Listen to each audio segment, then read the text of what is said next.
सुप्रभात प्यारे छात्रों। गुरु गोविंद सिंह पब्लिक स्कूल तथा जूनियर कॉलेज के कक्षा 5वीं के दूसरी इकाई में आप सभी का स्वागत है। मैं सोनल सानप, आपकी हिंदी विषय अध्यापिका। प्यारे छात्रों, आज हम दूसरी इकाई का पाठ पहला जो चित्र वर्णन है, गांव और शहर, इसके बारे में जानकारी देखने वाले हैं। Learning objective. गांव और शहर, इस पाठ से छात्र गांव और शहर के अंतर को समझ पाएंगे। 2. छात्र गांव और शहर के रहन सहन में और प्राप्त सुविधाओं में फर्क होता है, इसके बारे में जानेंगे। 3. छात्रों को इस पाठ के माध्यम से गांव में हरियाली तो है लेकिन सड़कें कच्ची है, इसके बारे में जानेंगे।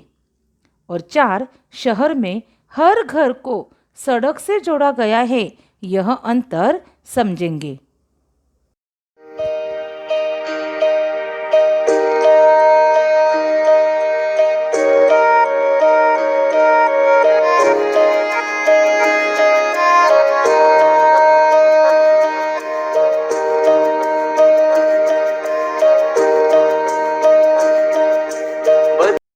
तो छात्रों, यह वीडियो देखकर हमें क्या लगा कि गांव और शहर जो है, इसके बारे में अंतर हमें समझ में आया।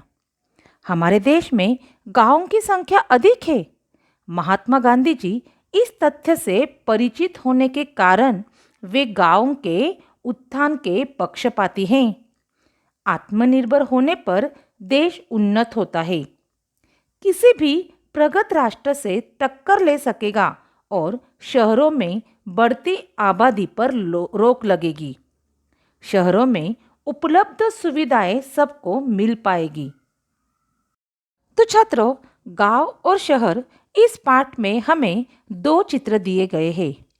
एक चित्र शहर का है और दूसरा है गांव का। दोनों के रहन सहन में, प्राप्त सुविधाओं में फर्क है, जो हम साफ देख सकते हैं। गांव में हरियाली तो है लेकिन सड़कें कच्ची है और घर बनाते समय सड़क का ध्यान ही नहीं रखा गया है। तो शहर में हर घर को सड़क से जोड़ा गया है। नियोजनबद्ध व्यवस्था हमें शहर में दिखाई दे रही है। तो छात्र, आपके पाठ्यपुस्तक में पाठ्यपुस्तक क्रमांक 26 पर जो चित्र दिखाई दे रहा है आपको, वह चित्र किसका है? यह गांव का दृश्य है। यह गांव काफी हरा भरा दिखाई दे रहा है। पेड़ पौधे, खेत खलियान यहाँ की सुंदरता की ओर बढ़ावा दे रहे हैं। यहाँ घर दूर दूर और मिट्टी के बने हुए हैं। यहाँ बिजली और पानी की भी व्यवस्था है। यहाँ के लोग खेती बाड़ी, पशुपालन, कुक्कुट पालन आदि का कार्य करते हैं। महिलाएं अनाज साफ करना, बर्तन धोना, पानी लाना आदि दैनिक कार्य कर रही है। गांव में एक कुआं है जहां से स्त्रियां पानी भरकर जा रही है। एक व्यक्ति ट्रैक्टर द्वारा खेत की जुताई कर रहा है। एक किसान अपने परिवार के साथ खेत पर जा रहा है। पशु मैदान में चर रहे हैं। यहाँ गांव के बाहर समता नामक एक विद्यालय भी है, जहाँ कुछ बच्चे पढ़ने के लिए जा रहे हैं और कुछ बच्चे स्कूल के बाहर खेल रहे हैं। इस गांव में साफ सफाई का भरपूर ख्याल रखा जाता है। यहाँ शौचालय और कूड़ेदान की व्यवस्था भी है। चित्र में गांव की प्रगति व स्वच्छता संबंधी कुछ नारे भी दिखाई दे रहे हैं, जैसे गांव शहर की प्रगति, देश की उन्नति और स्वच्छ ग्राम स्वस्थ ग्राम। इस गांव में सभी मूलभूत सुविधाएं मौजूद हैं, जिसके चलते इसे एक आदर्श गांव कहा जा सकता है।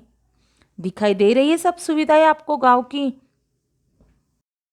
तो छात्रों, आपके पाठ्यपुस्तक में पाठ्यपुस्तक क्रमांक 27 पर दूसरा जो चित्र है वह चित्र शहर का है। शहर को नगर भी कहा जाता है। यहाँ बड़ी बड़ी इमारतें दिख रही है। यहाँ पक्के घर बने हुए हैं। यहाँ के लोग नौकरी व व्यवसाय करते हैं। चित्र में एक सड़क भी दिखाई दे रही है। लोग यातायात के लिए बस, कार, ऑटो रिक्शा और मोटरसाइकिल का इस्तेमाल कर रहे हैं। यहाँ 2 मंजिली बसें भी चलती है। सड़क पर लोगों की भीड़ दिखाई दे रही है। सड़क पार करने के लिए जेब्रा क्रॉसिंग भी बने हुए हैं। सड़क पर ट्रैफिक सिग्नल लगा हुआ है। लोग अनुशासन के साथ उसका पालन कर रहे हैं। यहाँ बिजली की भरपूर व्यवस्था है। सड़क पर स्ट्रीट लैंप भी लगे हुए हैं। इस सड़क के बीच में रंग बिरंगे फूल व छोटे छोटे पौधे लगाए गए हैं। यहाँ स्वच्छता का भरपूर ध्यान रखा गया है। चौराहे के बीचों बीच एक फव्वारा लगा हुआ है जो शहर की सुंदरता को और बढ़ा रहा है। चित्र में शहर के विकास व स्वच्छता संबंधी शुद्ध हवा, पानी का तंत्र, स्वस्थ जीवन का मंत्र और अनुशासन के साथ देश का विकास जैसे नारे भी दिखाई दे रहे हैं। यह एक समृद्ध व सुंदर शहर प्रतीत हो रहा है। आया छात्रों ध्यान में आपको?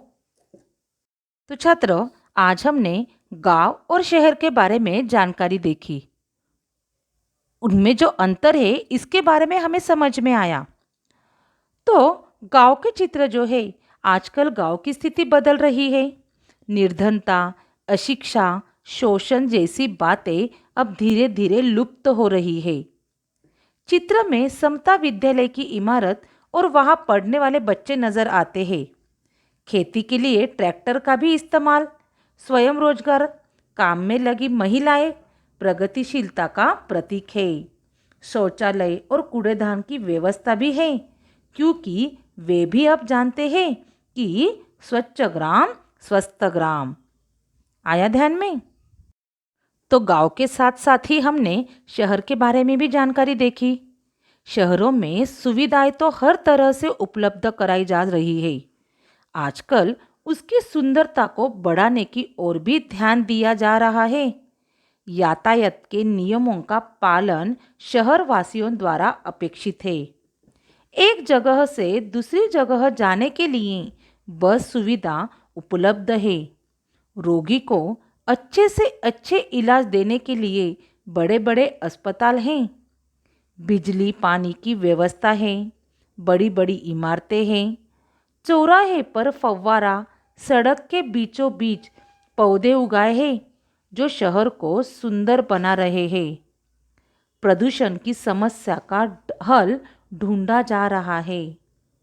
अनुशासन का पालन करने से देश विकसित होगा, ऐसी नई सोच शहरवासियों में जगह बना रही है। शहर में सफाई का पूरा ध्यान रखा जा रहा है। तो छात्रों, आज हमने गांव और शहर के बारे में जो जानकारी देखी उसके बारे में समझ में आया ही होगा। तो अभी हम कुछ प्रश्नों के उत्तर लेते हैं। प्रश्न क्रमांक 1, निम्नलिखित प्रश्नों के उत्तर 2-3 वाक्यों में लिखिए। 1, आदर्श नगर की आवश्यकता के बारे में लिखिए। उत्तर है, आदर्श नगर अर्थात वह नगर जहां मूलभूत सुविधाओं के साथ ही स्वास्थ्य व मनोरंजन की भी व्यवस्था हो। आदर्श नगर में बिजली, पानी, सड़क आदि की सुविधा होनी चाहिए। यातायात की व्यवस्था किसी भी नगर की रीढ़ होती है, इसलिए आदर्श नगर में यातायात की सहज व समुचित व्यवस्था होनी अति आवश्यक है। लोग रोजी रोटी की तलाश में अक्सर नगरों की रुख करते हैं, इसलिए प्रत्येक आदर्श नगर में बढ़ती भीड़ के आवाज की व्यवस्था होनी चाहिए। स्थलांतर के दौरान नौकरी पेशा लोगों का परिवार भी नगर में बसता चला जाता है। ऐसे में उनके बच्चों के लिए उचित शिक्षा, स्वास्थ्य व मनोरंजन की व्यवस्था नगर में होनी चाहिए। प्रश्न क्रमांक 2, स्वच्छ ग्राम स्वस्थ ग्राम ऐसा क्यों कहा गया है? उत्तर है, गांव में अनपढ़ लोगों की संख्या अधिक होती है। अशिक्षा के कारण वे स्वच्छता या सफाई का महत्व नहीं जानते हैं। बीमार पड़ने पर सही इलाज भी नहीं करवाते क्योंकि अंधविश्वासी होते हैं। अगर गांव साफ सुथरा होगा तो बीमारियां नहीं फैलेगी और पूरे ग्रामवासी स्वस्थ रहेंगे। इसलिए कहा है स्वच्छ ग्राम स्वस्थ ग्राम। प्रश्न क्रमांक 3, शुद्ध हवा पानी का तंत्र स्वस्थ जीवन मंत्र क्यों है? तो उत्तर है, आजकल पर्यावरण संतुलन बिगड़ गया है। प्रदूषण इतना बढ़ गया है कि शुद्ध हवा और शुद्ध पानी उपलब्ध नहीं है। अशुद्ध हवा और पानी के कारण मनुष्य कई बीमारियों का शिकार हो रहा है। स्वास्थ्य की सुरक्षा के लिए शुद्ध हवा और शुद्ध पानी की ज़रूरत है। इसलिए शुद्ध हवा पानी का तंत्र स्वस्थ जीवन मंत्र है कहा गया है। तो छात्रों, यह पाठ आपको समझ में आया ही होगा। चित्र वर्णन कैसे करते हैं, चित्र देखकर हमें जानकारी कैसे लिखनी है, यह आपको समझ में आया ही होगा। धन्यवाद छात्रों।